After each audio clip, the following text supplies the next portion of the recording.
The goal is I want my students to beat my standards. If they beat my standards, the industry changes. How I keep my classes fresh and exciting is when I open a project. When I get to show them, oh, by the way, I did this 2 weeks ago.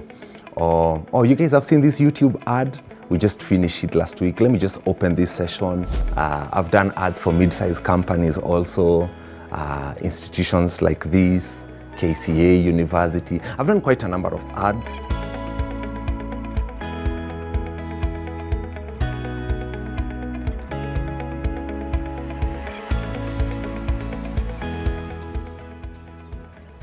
Who are you and what do you do?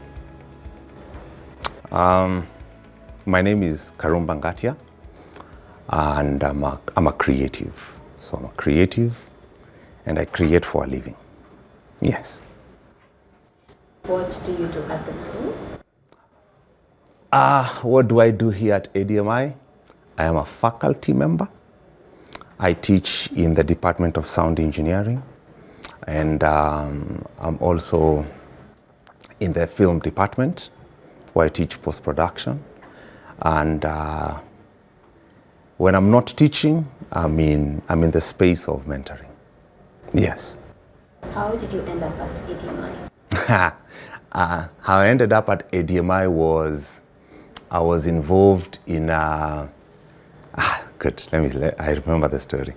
How I ended up at ADMI was I met an old friend of mine. His name is Peter Kamau. I'd just come back from South Africa, and Peter reached out. I reached out to Peter to have tea with him. So as we were having tea and stuff, as the conversation was happening, my university transcripts landed on my email. And so as we were having, I showed him my transcript and he said, you cannot have all this knowledge and not share. And so right there and then, he contacted someone at ADMI and asked me to send a CV. And I think that evening I got a phone call. The following 2 or 3 days, we did an interview. And the following week, I was working at ADMI. Yes. What excites you the most about teaching your subject? Man, what I like the most about what I teach is I love my industry. And the thing I enjoy the most about teaching what I do is the capacity to duplicate myself. I feel myself extremely honored that the gifts I have, I operate at a very high level, and I would want as many people as possible to do it at the level at which I'm doing it, or even higher. The goal is I want my students to beat my standards. If they beat my standards, the industry changes. So that's why I teach. Yeah. What's your favorite moment in the classroom? Good. My favorite moment in a classroom is when the teaching stops. Funny enough, that's my favorite moment, because when the teaching stops, we get to talk about what they should anticipate in the industry and what is coming ahead, how to prepare mentally, spiritually, physically, emotionally for the industry. The creative industry is just bites, and it bites really hard. And moments like that to talk about what is coming ahead, those are my best moments in a class. Yeah. How do you keep your subjects fresh and exciting for your students? Good question. How I keep my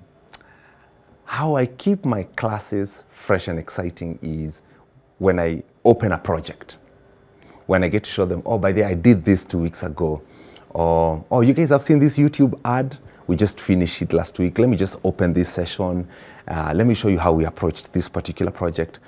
Every time I do something commercial out there, and then I come and I show my students, that is very fulfilling.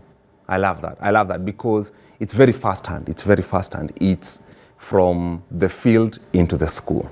Yeah, I like that about teaching. Give us an insight into your portfolio and your work experience. Ooh. Okay, so my portfolio is from a teaching perspective is onefold, because I have a twofold portfolio from my DJing career and now from my engineering career. My engineering career is divided into two parts. The first part is post-production work. So I've done countless ads for communication companies, beer companies,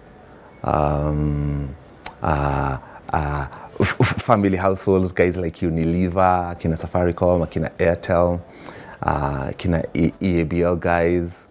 I've done ads for mid-sized companies also, institutions like this, KCA, university. I've done quite a number of ads that are existing out there, and I love that. I've done a few movies. The biggest movie I've done so far is Click Click Bang. I like that movie. That movie really positioned me in the industry, not only in the Kenyan industry, but in the continental industry, because I was nominated as the best sound designer in the continent. And so when you're nominated with some other like 6 or 8 guys in the continent who are doing sound design at the highest level in the continent, it's a big deal. And so that got me to do a few ads from Zambia and a few places, because I went like, hey, we know this sound designer in Kenya. And so, yeah.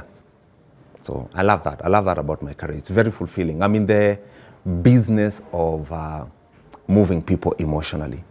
So we record things to move people emotionally. So during the recording process, we have to be moved ourselves first. And so I love that about what I do. Can you share a moment when a student surprised you or made you proud? Yes. Yes. A student who's made me proud here at ADMI, oh my God, this is a beautiful story, is actually an ADMI dropout. And one of the brightest guys I've ever met. He was here, SEM 1, SEM 2, SEM 3, was a sound engineering student.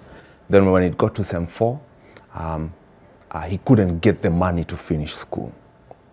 And so he had to drop out of school.